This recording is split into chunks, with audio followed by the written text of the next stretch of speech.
Would you look at that? It seems we're on the path. We can even see home from here. There it is! Look at it! Isn't it cute? There was a road here the entire time? Huh. Well, anyways. I'm now at the top of Raubærstulen and it's blowing like crazy here, but nothing I can't handle. Now check out this view.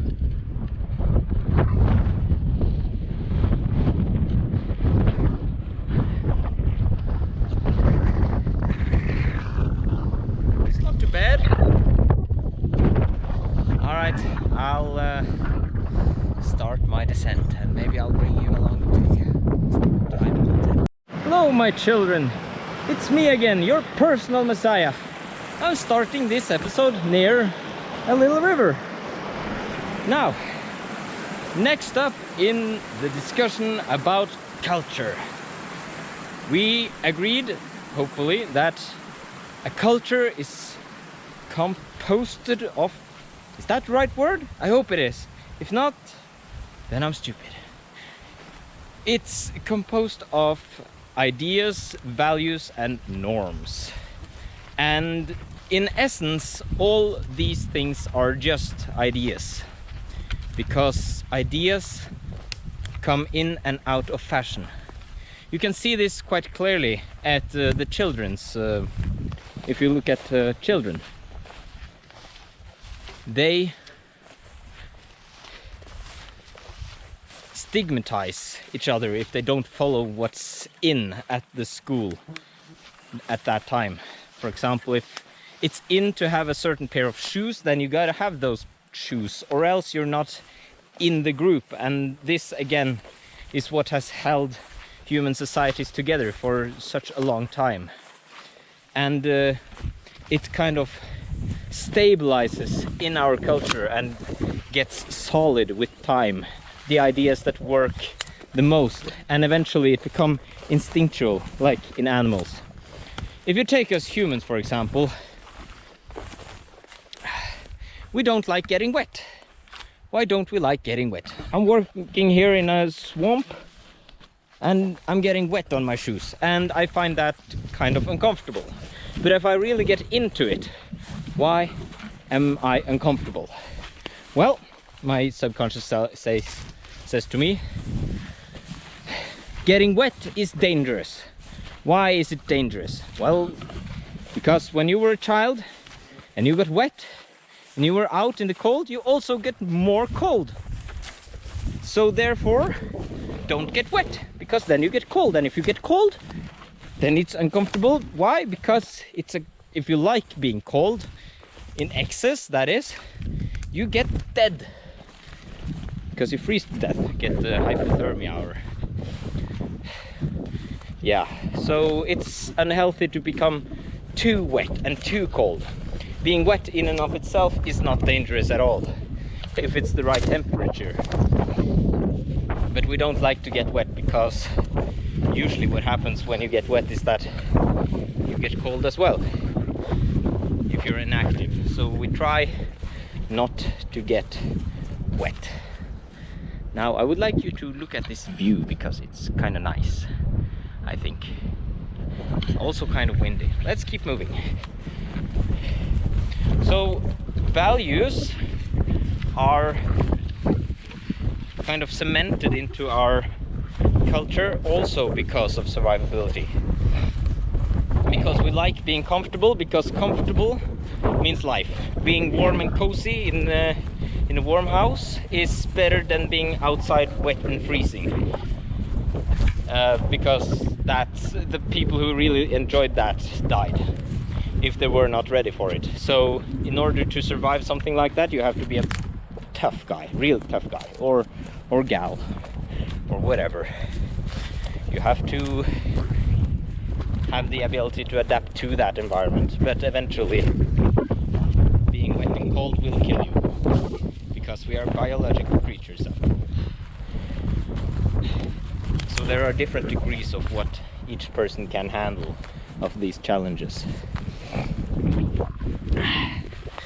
And the values that made us survive for so long and allowed us to evolve our brains to this level that it is, or the complexity that it is because we started to interact with each other more and more, in the sense that we are a group animal and we try to communicate our ideas away,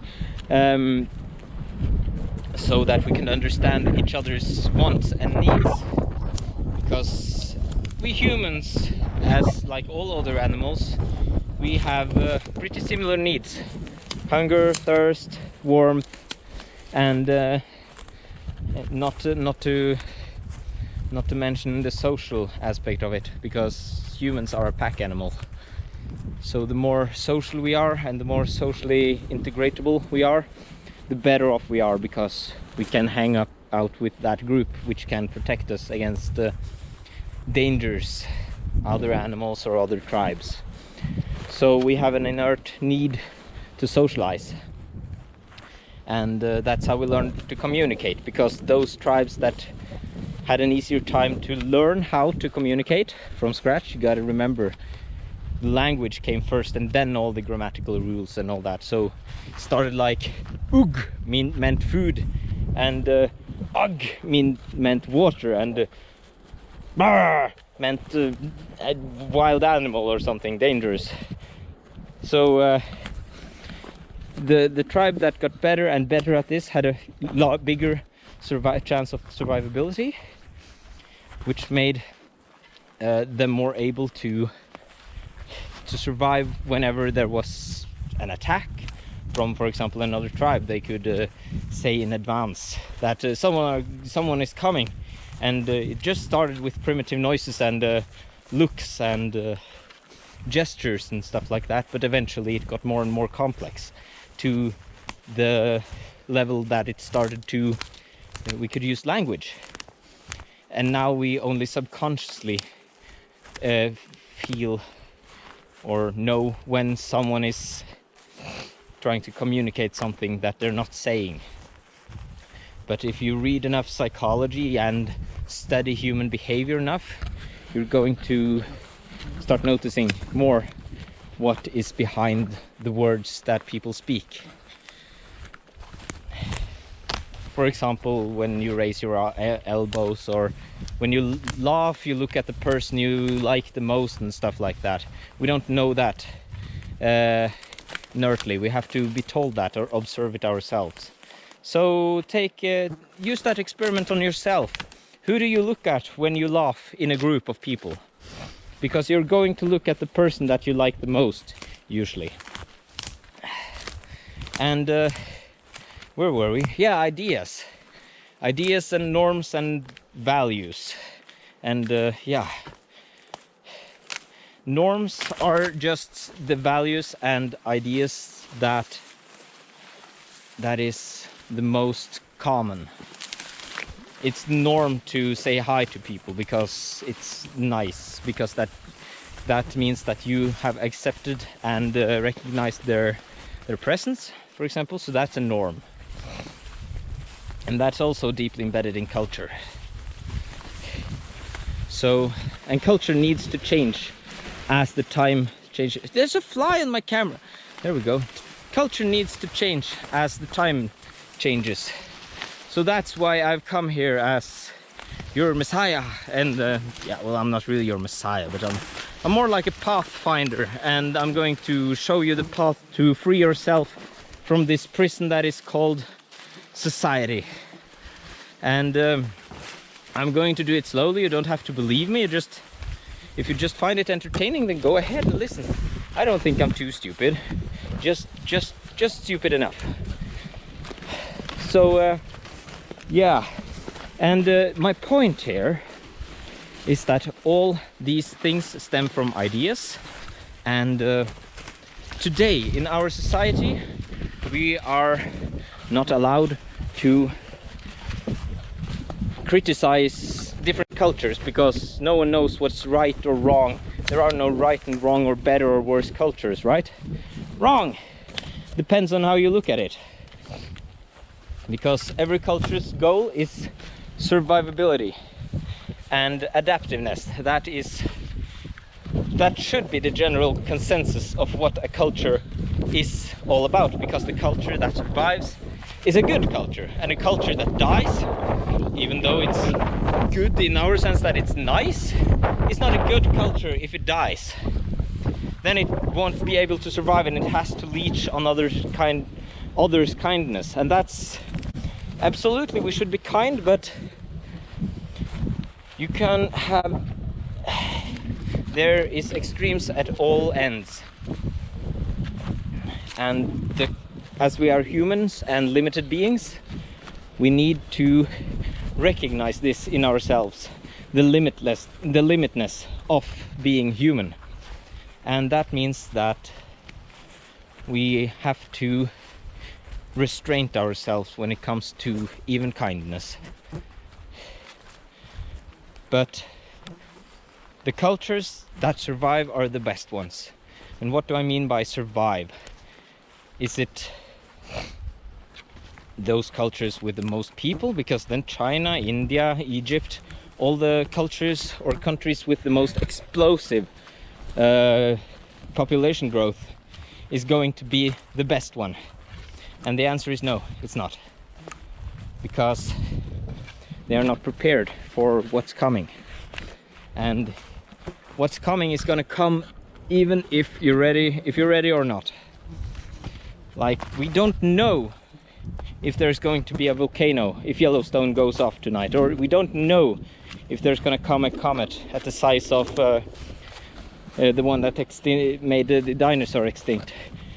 These are just these are the uncertainties that we have to live in. And that doesn't mean we should go around being afraid. It means that we should live in the now and make the best out of the situation that we can. So the countries with the most people have the biggest chance to create people who are smarter and more adaptable. Go away, flea! Thank you. Fly.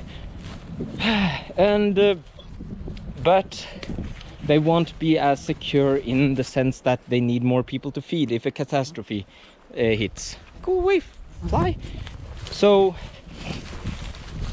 say a meteor hit in China, for example, and it would create a 3-year-long winter. No food, no growth in 3 years.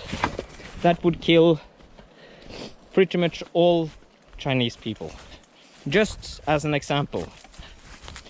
And everyone would think, that lives in blocks, would think, oh, I need to go to the country because that's where the food grows and that's where they keep the food.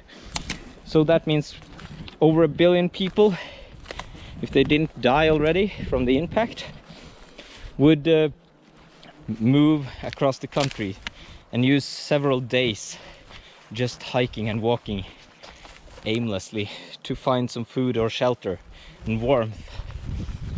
But that would also kill the farmers who lived kind of peacefully and at a remote place, because there would be too many people to help. So I think I'm going to end this episode right here, because the flies are getting kind of annoying for me as well. So thank you for watching, and I'll see you next time. Bye!